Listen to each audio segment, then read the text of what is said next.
Hi hello வணக்கம். இன்னைக்கு நம்ம வெற்றிமாறன் டைரக்ஷனில் விடுதலை 2 இந்த படத்தினோட ஸ்டோரி பற்றி பார்ப்போம். அதுக்கு முன்னாடி நம்ம சேனலை சப்ஸ்கிரைப் பண்ணி வச்சுக்கோங்க. அப்போ தான் நான் போடுற வீடியோ உங்களுக்கு வந்து கிடைக்கும்.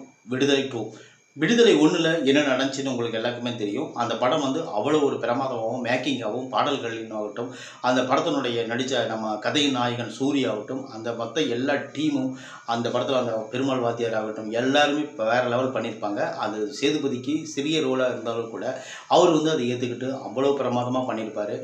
அது எவ்வளோ ஒரு சூப்பரான மேக்கிங்கு, அந்த காட்டுக்குள்ளே நடக்கிற விஷயங்கள், அந்த ஹீரோயினி வர விஷயம், அந்த சாங்கு இன்னுமே நம்ம மனசை விட்டு போகலை.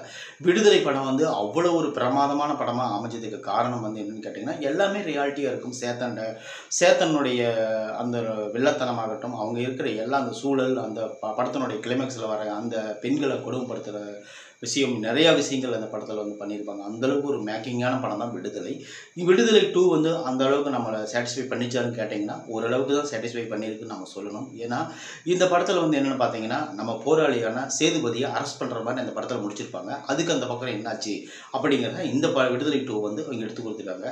இந்த படத்தில் வந்து சேதுபதி மஞ்சு வாரியர் 2 பேரும் லவர்ஸாக இருக்காங்க. ஆனால் ஒருத்துக்கு கொஞ்சம் விட்டு கொடுத்து லவர் பண்ணுற மாதிரி கொஞ்சம் சீன் அமைச்சிருக்காங்க.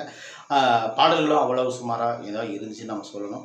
இன்னொரு விஷயம் என்னென்னு பார்த்தீங்கன்னா, நம்ம சூரி இந்த படத்தில் வந்து அவ்வளோக்கா அவருக்கு வந்து ஸ்பேஸ் கிடையாது. அந்த படத்தில் எப்படி அவர் சேதுபதி இருந்தாரோ அதுபோல் இந்த படத்தில் வந்து சூரி வந்து ரொம்ப கம்மியாக யூஸ் பண்ணிக்கிறாங்க. அப்படி தான் நாம் யோசிக்க தோணுது. போஸ் வெங்கட் அவர் பயங்கரமான ஒரு கொடூரமான ஒரு கொடுமைப்படுத்துகிற ஒரு வில்லனாக வந்திருக்காரு. அதுக்கு அந்த பக்கம் பார்த்திங்கன்னா சேத்தன் அவருடைய நடிப்பில் நீங்கள் சொல்லவே தேவையில்லை. அவரில் அவ்வளோ சூப்பராக ஒரு என்ன சொல்கிறது அந்த மாதிரி ஒரு லெவல் பண்ணியிருக்காரு. அது உண்மையில் பார்த்து ரசிக்கும்படியாக இருக்குது. கௌதம் வந்து ஒரு போலீஸ் ஆஃபீஸர் இன்வெஸ்டிகேஷன் பண்ணுற மாதிரி, நம்ம சேதுபதி அவ்வளோ ஒரு சூப்பரான நடிப்பை அந்த படத்தில் வெளிப்படுத்தியிருக்கிறது. அது வந்து பெரிய ஒரு இம்பேக்ட் கொடுக்குது. அவர் வந்து ஓப்பனிங்கில் அந்த இருக்கிற அந்த சீன்லாம் பார்த்தீங்கன்னா உண்மையில் மிரண்டுருவீங்க. சேதுபதி அதாவது ஒரு போராளி ஒரு இதுகிட்ட போலீஸ்கிட்ட மாட்டிக்கிட்டா அவன் வந்து பயப்படக்கூடாது. ஏன்னா அவன் போராடுறதுக்கு தான் அவன் ஜெயிலுக்கு வந்திருக்கான். கொலை செஞ்சுட்டோ கொள்ளையடிச்சிட்டோ வரல. தன்னை மீறி இருக்கிற சில பேர் கொடுமைப்படுத்துகிற கொஞ்சம் ஆதிக்க ஜாதி ஆண்ட ஜாதின்னு சொல்லிட்டு இருக்கிறவங்க நம்மளை வந்து இப்படி அடிமைப்படுத்துகிறானுங்களே அப்படின்னு சொல்லிட்டு அவர் போராடுற அந்த மனம் டேமேஜ் ஆகிற சீன் ஆகட்டும், அவர் வந்து ஒவ்வொரு சீன்லேயும் கலங்கி நிற்கிறதாகட்டும், அதெல்லாம் வேறு லெவலில் அவர் பண்ணியிருக்காரு.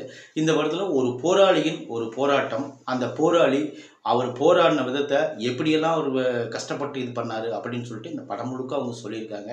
இந்த படம் அவ்வளோ ஒரு நேர்த்தியாக வந்ததுக்கு காரணம் சேதுபதியும் ஒரு காரணம். சேதுபதி மட்டும்தான் காரணம் அப்படின்னு நம்ம சொல்லணும்.